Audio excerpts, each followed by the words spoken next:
در مجلس عمومی سالانه سهامداران جمعیت سهامی کشاده نیروگاه برق آبی راغون که تحت ریاست سروزیر جمهوری تاجیکستان رئیس شورای ناظران جمعیت سهامی کشاده نیروگاه برق آبی راغون قاهر رسولزاده برگزار گردید. حسابات سالانه، حسابات استحصالی و مالیوی، حسابات کمیسیه تفتیشاتی اوید به فعالیت مالیوی جمعیت سهامی کشاده نیروگاه برق آبی راغون برای سال 2024 شنیده شده. خلاصه اودیتور جمعیت مذکور برای سال 2024 پیشنهاد گردید. همچنین در مجلس مسئله های زیاد نمودن سرمایه آیین‌ناموی و وارد نمودن تغییرات با آیین‌نامه جمعیت سهامی کشاده نیروگاه برق آبی راغون مورد بررسی قرار داده شدند.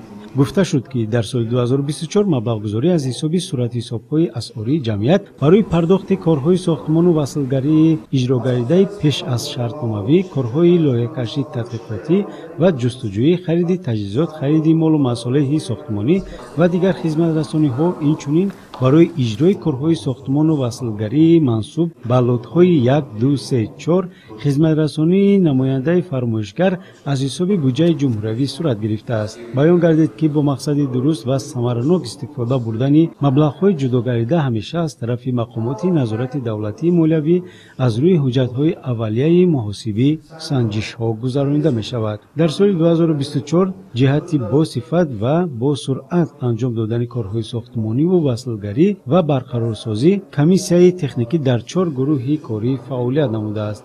همچنین در مجلس اعضای شورای ناظران، اعضای کمیسیه تفتیشاتی، اعضای کمیسیه به حسابگیری انتخاب گردیده اودیتور جمعیت سهامی کشاده نیروگاه برق آبی راغون برای سال 2025 و پاداش‌پولی آن تصدیق کرده شد.